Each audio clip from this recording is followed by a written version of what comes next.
There is a fatty acid your brain is literally made of, and most Americans are chronically deficient in it. DHA, one of the two critical omega-3 fatty acids, makes up approximately 40% of the polyunsaturated fatty acids in your brain. When your intake is inadequate, your brain substitutes inferior fatty acids into its membranes, and the result is measurable. Slower thinking, more inflammation, higher depression risk, greater cardiovascular vulnerability. A 2016 analysis published in Nutrients documented that the modern Western diet has an omega-6 to omega-3 ratio of approximately 15:1, compared to the estimated ancestral ratio of 4:1 or lower. This shift has occurred entirely within the last 100 years, driven by industrial seed oils and reduced fish consumption. Research suggests this imbalance is a significant driver of systemic inflammation, the root mechanism of cardiovascular disease, depression, inflammatory arthritis, and accelerated neurological aging. This video draws on cardiovascular medicine, neuroscience, and nutritional research. Mozaffarian and Wu published the definitive cardiovascular omega-3 review in the Journal of the American College of Cardiology.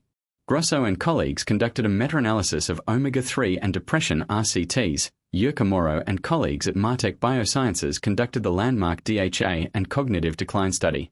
And Simopoulos' 2016 nutrients analysis documented the omega-6 or omega-3 ratio shift and its health consequences.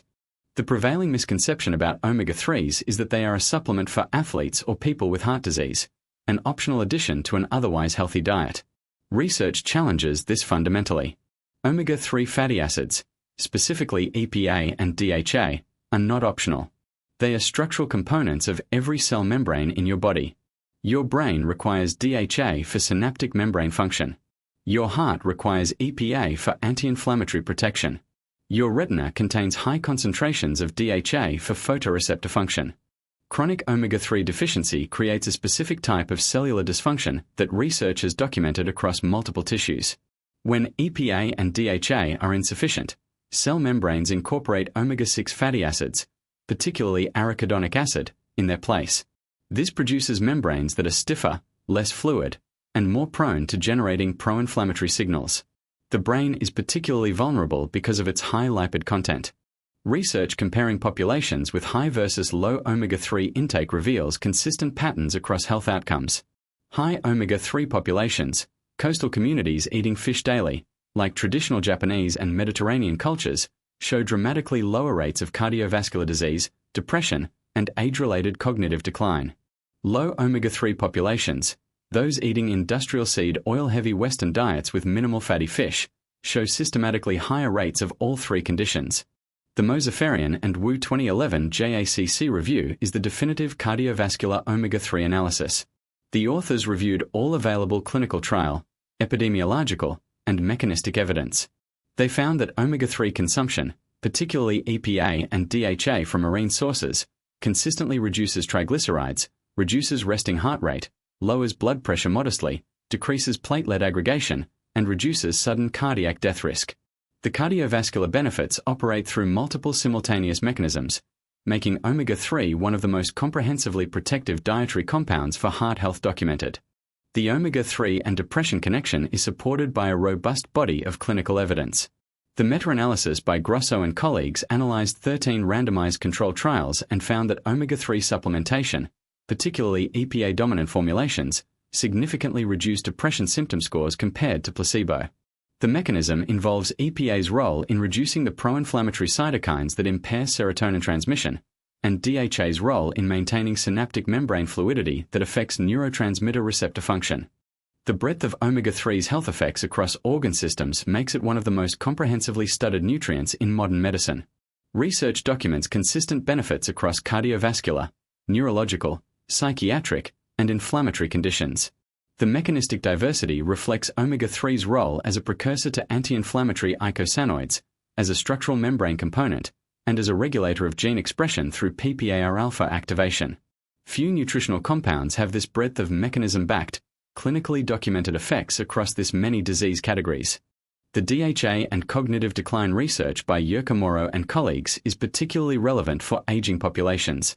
The MIDAS trial showed that adults with age-related cognitive decline who took 900 milligrams of DHA daily for 24 weeks showed significant improvements in learning and memory tests versus placebo, improvements equivalent to having the memory of someone 3 years younger. The mechanism is DHA's structural role in synaptic membranes, maintaining the fluidity that allows efficient neurotransmitter release and receptor function. Research supports a practical framework for omega-3 adequacy. The first priority is increasing dietary EPA and DHA from marine sources, the most bioavailable forms. Fatty fish 2 to 3 times per week delivers approximately 2 to 3 grams of EPA plus DHA weekly, close to the research-supported target. Plant-based ALA from flax seeds and walnuts converts to EPA and DHA at only 5 to 10% efficiency, insufficient for most people as the sole omega-3 source. Research on omega-3 repletion shows that DHA and EPA levels in red blood cells and tissues increase measurably within 4 to 8 weeks of adequate supplementation. The omega-3 index, EPA plus DHA as a percentage of total red blood cell fatty acids, is the most clinically validated marker of omega-3 status. A target of 8% or higher is associated with the lowest cardiovascular risk in research. Most Americans have indices of 4 to 5%. Research-supported omega-3 steps are clear and specific. Eat fatty fish 2 to 3 times per week, salmon, sardines, mackerel, or anchovies. Each serving delivers 1 to 2 grams of combined EPA and DHA. If fish is not accessible or preferred, algae oil provides DHA directly, the form fish obtain from their own diets. Supplement with 1 to 3 grams of EPA plus DHA daily from triglyceride form fish oil for best absorption. The research logic for omega-3 is direct. If your diet contains minimal fatty fish and abundant seed oils, then your omega-3 index is likely 4 to 5%, well below the 8% associated with lowest cardiovascular risk. If you eat salmon 3 times per week and eliminate most seed oils, then your omega-3 index will meaningfully improve over months. Omega-3 fatty acids are not optional additions to a healthy diet. They are structural components of your brain, heart, eyes, and every cell membrane in your body.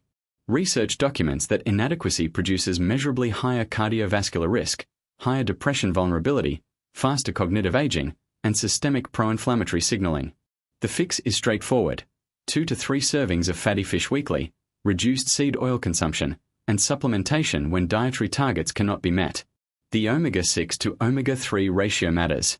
Your body uses omega-3 fatty acids to build and maintain the very structures that keep you thinking clearly, feeling well, and protecting your heart. Start by adding 1 to 2 servings of fatty fish to your weekly meals. Reduce seed oils in your cooking. Replace with olive oil. If you are vegetarian or cannot eat fish regularly, consider algae oil supplementation.